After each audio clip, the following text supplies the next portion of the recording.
E aí, galera do sexto ano, bom dia. Sou o professor Kleber Guedes. Vamos começar mais uma aula.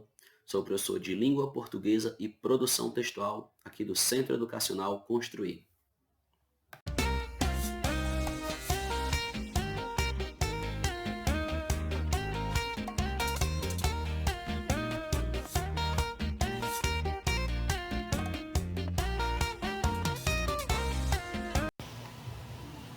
Bom, pessoal, então essa semana nós já iniciamos no nosso livro, certo? Já passaram as 2 semanas, né, de revisão, de sondagem. Então hoje, a todo mundo com o livro de português, né? O livro que vocês sabem, né? O Araribá Plus, tá bom? Da Editora Moderna, que é o livro que a gente usa no colégio, tá bom? Vamos iniciando hoje na unidade 1, tá bom? Histórias de hoje e de sempre é o nome dessa unidade que a gente vai estudar, tá bom? Então, nessa aula de redação, a gente vai começar aqui pelo conto popular, certo? A gente já está estudando os gêneros narrativos, né? E o primeiro assunto do livro, em relação à redação, é o conto popular. Vamos aqui para a nossa introdução. Contos populares, ou contos folclóricos, né, como vocês queiram chamar, são narrativas passadas de geração em geração. Então, logicamente, por isso que elas são, que eles são contos populares, tá bom? Passado de geração para geração, os netos, os pais contam para os filhos, né? Os avós contam para os netos, tá bom? Então, elas não têm autor conhecido, porque, tipo, são histórias muito antigas que a gente não sabe, de fato, quem foi o criador, quem foi que escreveu, que criou essa história, tá bom? Os contos populares são aquelas onde nós não sabemos exato qual ano ela surgiu, quem foi que criou, tá bom?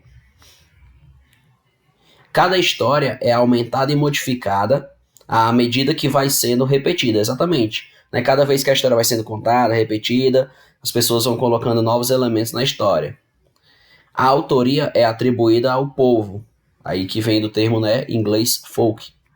Daí se origina a palavra folclore. Muitos contos populares são bastante antigos, passando de boca em boca e não eram escritos. Logicamente, nós sabemos que o homem dominou primeiro a fala, a oralidade, para depois ele dominar a escrita, certo? Então, por isso que existiam histórias que elas eram contadas de boca em boca, elas eram faladas, contadas, tá bom? Então, muitas histórias também acabaram se perdendo, serão esquecidas, certo? Durante o decorrer da humanidade. E, logicamente, com a invenção da escrita, né? Muitas histórias também passaram a ser escritas, né, guardadas, né, reproduzidas no papel, para assim ficarem eternizadas, tá bom? E não eram escritas, né, beleza? Mantinham-se vivos graças à memória dos contadores de história, né, como é que eu posso dizer? Existiam nos vilarejos, né, os contadores de histórias, tá bom? Que eram sempre anciãos, pessoas mais velhas, que contavam histórias, certo? Principalmente à noite, ao redor de fogueiras, contavam histórias. E todo mundo ali sentava para ouvir com atenção. Autores modernos podem escrever suas próprias versões de contos de fadas, de fábulas, tá bom? Outros contos populares, nascidos na tradição oral, passaram depois para os livros. Como eu falei, né? Primeiro eles eram só falados, contados, depois foram transcritos para os livros. É o caso do conjunto de histórias das Mil e Uma Noites, repetidas há muitos séculos pelos contadores de histórias do Oriente Médio e de regiões vizinhas. Personagens desses contos como Aladim, Alibabá, né, Simbá, Marujo, se tornaram conhecidos no mundo inteiro por meio de livros, revistas, né, revistas em quadrinhos e até desenhos animados. Os contos populares abordam vários aspectos da vida. Podem falar de alegrias, de tristezas, animais e seres mágicos, heróis e vilões. Podem ser cômicos, né, engraçados, satíricos, né, irônicos, né, ou até mesmo empolgantes. Podem divertir, dar bons exemplos ou tentar explicar coisas que as pessoas não entendem. Os mitos são parecidos com os contos folclóricos, pois contam histórias tradicionais sobre as crenças que os membros de uma mesma cultura têm sobre a vida, né? Diferentes culturas contam histórias diferentes. Contudo, os mesmos temas surgem em contos populares de lugares distantes. Por exemplo, histórias sobre a vida da inteligência, sobre a força, são comuns no oeste da África, na América e em outras partes do mundo. Essas histórias, em geral, envolvem animais, né? Animais menores, que usam a esperteza para derrotar os adversários mais poderosos. Ok, ok. Nossa primeira semana de aula a gente também estudou as fábulas, não é isso? E histórias de heróis, né, que normalmente as pessoas gostam bastante. Então, ó, histórias de heróis também são muito comuns em várias culturas. Contos heróicos ajudam a unir as pessoas e fazê-las lembrar o passado comum. O rei Arthur e os cavaleiros da Távola Redonda são heróis de muitas lendas francesas e inglesas. Aí tá aqui, né, a capa, né, que inclusive virou filme, né? O rei Arthur, a volta de Excalibur. Tem 2 filmes do Rei Arthur, se eu não me engano, um de 2004 e um agora mais recente, que está na Netflix, que deve ser de 2018, 2019, 2020 para cá, tá bom?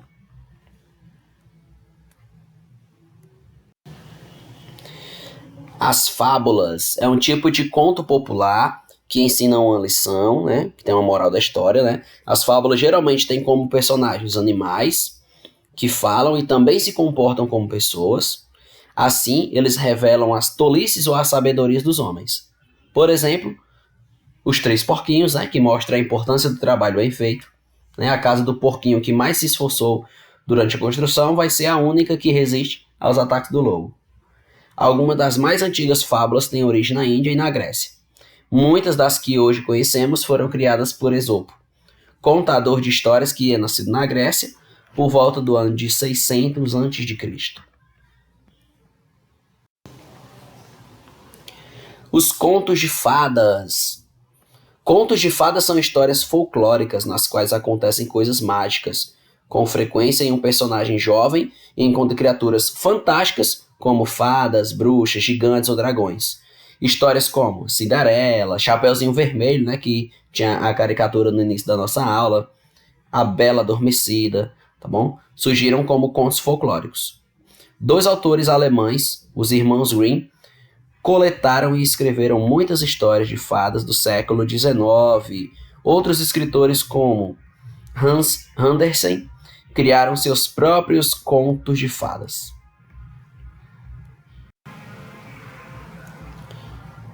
Os contos populares brasileiros, né, é o que a gente vai ver agora, né? No Brasil nós também temos esses contos populares. Então, no Brasil, alguns contos populares foram trazidos pelos europeus, particularmente da Península Ibérica. Península Ibérica, galera, ali a região da Espanha e Portugal, tá bom? Que durante um período também foi unificada nessa região. É o caso das histórias do personagem Pedro Malas Artes, um astuto herói popular cheio de artimanhas. Outros contos brasileiros originaram nas lendas e mitos dos povos indígenas e as histórias do Boto, da Iara, do Curupira, Saci, né, do Cobra Norato e do Menino do Pastoreiro, né? São alguns exemplos de contos populares brasileiros que nós podemos citar.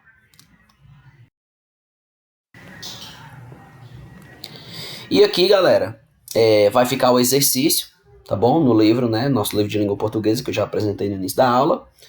O exercício da página 23, tá bom?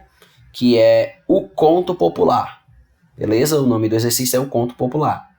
Vocês vão fazer as 5 questões, não vão transcrever para o caderno, né? Vão copiar as perguntas, certo? Vão responder no caderno e, logicamente, vão tirar foto e vão enviar pelo Google Classroom, pelo Google Sala de Aula, tá bom? Você coloca lá também como enviado, olha se o arquivo carregou, tá bom? E envia, beleza? E ao final do bimestre, né, todos os exercícios, juntamente com os TDs, vão valer pontos, né? Que vai ser a sua nota. Então é isso aí, galera. Nossa aula chega ao fim, tá bom? Façam o exercício de vocês, se for preciso, né? Caso alguma parte da aula vocês precisem, pode voltar o vídeo, pausar, certo? E assistirem quantas vezes vocês quiserem. Então, tchau, tchau. Até a próxima aula.